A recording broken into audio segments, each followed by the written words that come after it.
नमस्कार। स्वागत है आप सबका राजनीति के इस अखाड़े में। मेरा नाम है अजय सीतिया। मित्रों, एग्जिट पोल के नतीजे लगभग सभी ने देख लिए होंगे। भारतीय जनता पार्टी को कोई भी एग्जिट पोल 272 से कम नहीं बता रहा, कई तो 303 से ज्यादा बता रहे हैं। एनडीए को भी कोई भी एग्जिट पोल 300 से कम नहीं बता रहा, कई एग्जिट पोल एनडीए को 353 से ज्यादा बता रहे हैं, जो कि पिछली बार था। लेकिन सबसे बड़ा खेला अरविंद केजरीवाल के साथ हो रहा है। हो रहा नहीं, हो गया है।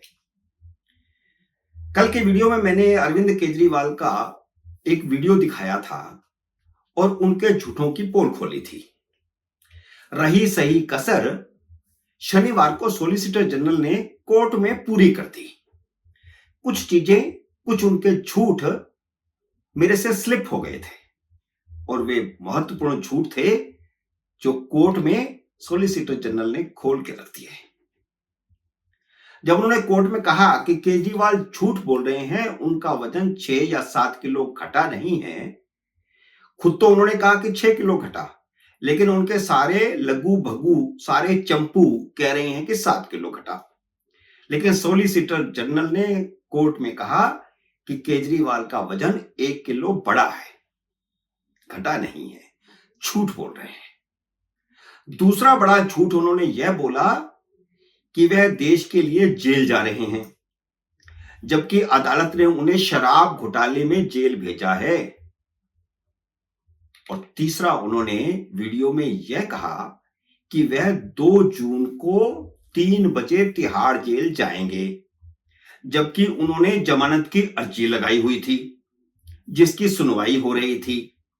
जब आपने जेल जाने का फैसला कर लिया, जब आपने वीडियो जारी करके बोल दिया, तो फिर आप जमानत की अर्जी वापस ले लेते। वह तो आपने वापस ली नहीं, वह भी आपने देश की जनता से छुपाया मैंने झूठ बोला। और शनिवार को उसकी सुनवाई हुई तो ये सारी बातें सॉलिसिटर जनरल ने वहां खोल कर रख दी कि ये कितना झूठा और मक्कार आदमी है। इसे कोई बीमारी नहीं है, बीमारी के बहाने बना रहा है। अदालत में वही हुआ जो होना चाहिए था। सच्चे का बोलबाला, झूठे का मुंह काला। वह खुद की तुलना भगत सिंह से करते हैं। क्या भगत सिंह ने शराब घोटाला किया था? क्या अंग्रेजों ने भगत सिंह को शराब घोटाले में जेल भेजा था?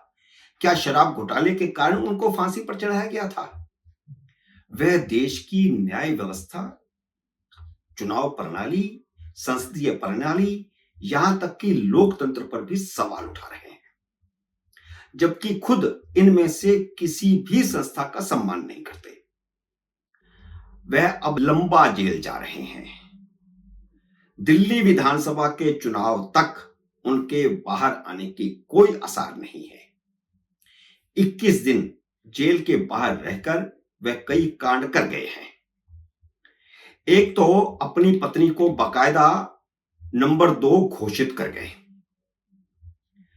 जो पैनल उन्होंने मुख्य प्रचार करने वालों का बनाया था, उसमें अरविंद केजरीवाल के बाद नंबर 2 पर सुनीता केजरीवाल थी। यहां तक कि पंजाब में नंबर 3 पर चले गए थे भगवंत सिंह मान, जो कि मुख्यमंत्री हैं, जबकि पंजाब में तो उन्हें नंबर 1 पर होना चाहिए था। तो वह घोषित कर गए कि उनके बाद सुनीता केजरीवाल।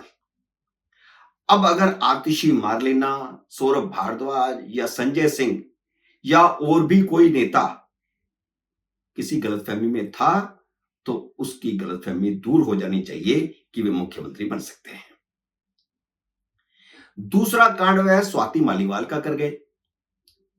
अपनी सांसद की पिटाई करवाकर केजरीवाल ने अपनी रही सही साख भी खत्म कर ली और इसमें भी वह झूठे साबित हुए। एक तरफ वह कह रहे थे कि जांच होगी, जांच में जो दोषी पाया जाएगा उसको सजा हो जाएगी, तो दूसरी तरफ एक दोषी को, जिसे उनके सांसद संजय सिंह ने प्रेस कॉन्फ्रेंस करके दोषी कहा था, उसे वे साथ लेकर के घूम रहे थे, उसका पक्ष ले रहे थे। सिसोदिया के लिए तो वह सड़कों पर नहीं उतरे, गिरफ्तारी का ऐलान नहीं किया, लेकिन अपने पीए के लिए एक क्लर्क के लिए वह सड़क पर उतरे और गिरफ्तारी का ऐलान किया, जेल भरो आंदोलन का ऐलान किया। तो इससे साफ जाहिर हो गया कि वह कितना मक्कार आदमी है और उसी ने ही अपने सांसद की पिटाई करवाई है। अगर वह सड़क पर ना उतरे होते तब वे कह सकते थे कि वे किसी का पक्ष नहीं ले रहे। पक्ष तो उन्होंने अपने पीए का ले लिया क्योंकि पिटाई उनके इशारे पर ही हुई थी और इससे उनकी रही सही सारी साख खत्म हो गई।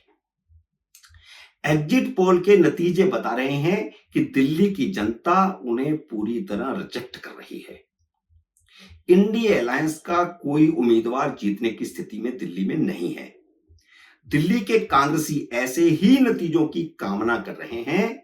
वे चाहते हैं कि भले ही एक भी कांग्रेसी न जीते, पर आम आदमी पार्टी के चारों उम्मीदवार हारने चाहिए। और पंजाब की कांग्रेस ने राहुल गांधी की बात नहीं मानी थी, तो पंजाब में एग्जिट पोल के नतीजे कांग्रेस का पलड़ा भारी दिखा रहे हैं। कांग्रेस पंजाब की 13 सीटों में से 6 से लेकर के 8 तक जीतने की स्थिति में बताई गई है। पिछली बार कांग्रेस की 8 ही सीटें थी, तो यानी केजरीवाल के साथ गठबंधन नहीं करके पंजाब की कांग्रेस ने सही किया। और पंजाब में आम आदमी पार्टी अगर जीत रही है तो 2 से 3 सीटें जीत सकती है, इससे ज्यादा नहीं। सारे एग्जिट पोल कुल मिलाकर के यही बता रहे हैं।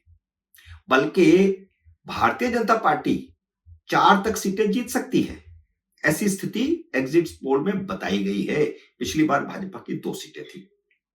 ओपिनियन पोल तो अक्सर गलत हो जाते हैं, पर एग्जिट पोल गलत नहीं होते।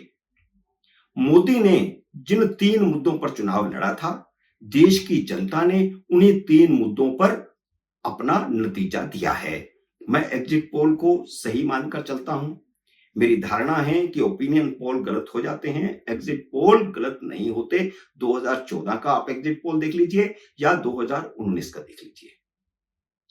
और जो 3 मुद्दे मोदी ने देश के सामने रखे, जिस पर जनता ने वोट दिया, वे 3 मुद्दे हैं परिवारवाद, भ्रष्टाचार और मुस्लिम प्रस्ती।